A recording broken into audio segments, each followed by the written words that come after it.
265 popes had come before him, but his was a papacy of firsts.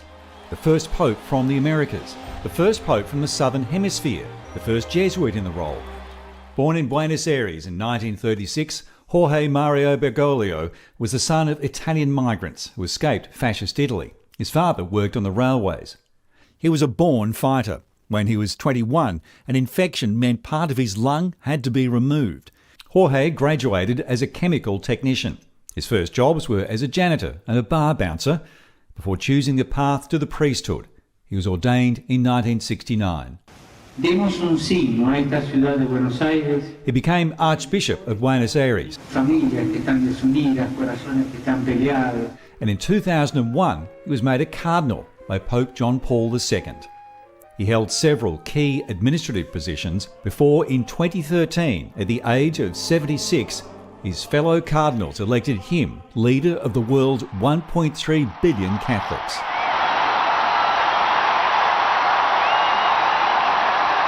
Taking the name Francis, the patron saint of animals and helper of the poor. Buonasera.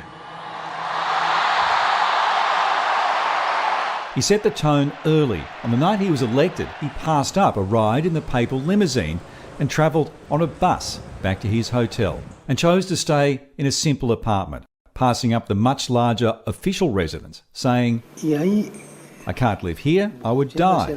I need people."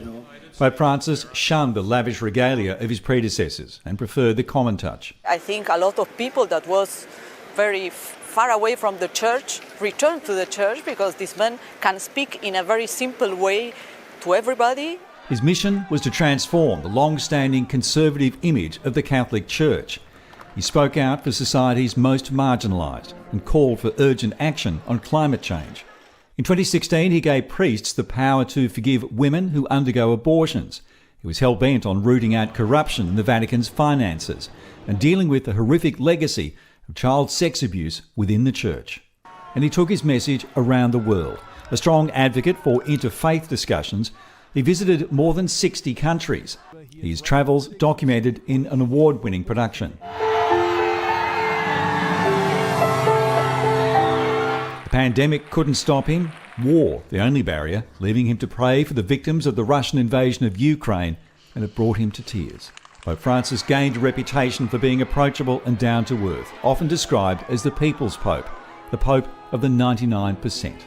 People were very struck by his concern for others. I think that was there from the very, very beginning. It's actually the way he's living now as Pope isn't so different from how he used to live as Cardinal Archbishop of Buenos Aires. But that's Pope Francis. He is above all a pastor. Time named him Person of the Year in 2013, one of many magazine covers he made. As he joined the world of Twitter, he became a social media star with more than 18 million followers, and he became an Instagram influencer. But he had enemies within the Church, his critics saying he strayed too far from the Catholic doctrine. In turn, he complained that traditionalist Catholics were gagging the Church's modernising reforms. He and his predecessor represented different sides of the theological struggle. But when Pope Emeritus Benedict died, Francis presided over his funeral and said he'd seen him as a friend and a guide. Only weeks later, he gave the blessing for George Pell, even as it was revealed the cardinal he called his right-hand man in the Vatican was in private one of his fiercest critics. He suffered ill health much of his time in Rome. Back and knee issues often left him struggling. In 2021, he needed bowel surgery. A bout of pneumonia had him in hospital again in 2023. Despite resignation rumours, he vowed to carry on as Pope as long as he could, until he could fight on no more. Pope Francis taken to hospital with bronchitis in early February before the Vatican revealed he had pneumonia once again. His final week spent appointing sympathisers to key posts. Many of the cardinals chosen by him will now form the electors for his successor, hoping to ensure his legacy, a progressive tinted papacy, continues. Brett McLeod, 9 News.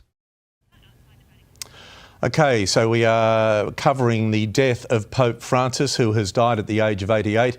This news coming to us just in the final seconds before we came on air tonight with your 6 o'clock news. That is a live shot of the Vatican, St Peter's Square, as the news will now be filtering out across Rome and indeed the world. And what you will see over the coming days is that square fill up with pilgrims from around Europe and indeed further afield as they come to pay tribute to Pope Francis, who has died at the age of 88.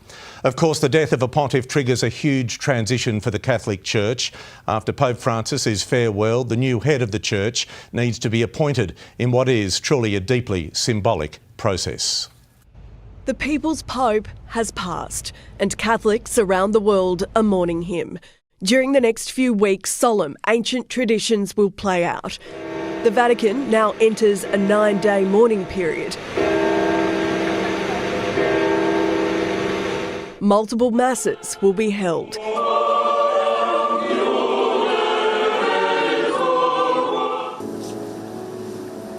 Pope Francis's body will be blessed. He will lie in state in St Peter's Basilica, where the public can pay their respects. Known for his no-fuss approach, in 2024 the Pope approved a stripped-down funeral for himself. Normally, a Pope's body would be displayed on a raised platform, but Francis instead said he wishes to lie in an open wooden coffin without too much pomp and pageantry. He doesn't want to lose that humbleness, and the attitude that he made him who he is. The Pope must be buried between the 4th and 6th day after death. Foreign dignitaries and world leaders will flock to Italy for the funeral, along with thousands of devastated Catholics. Typically, popes are buried in a crypt beneath St Peter's Basilica. But in yet another break from tradition, Francis has chosen to be laid to rest at the Santa Maria Maggiore Basilica in Rome, making him the first pope in a century to be interred outside the Vatican.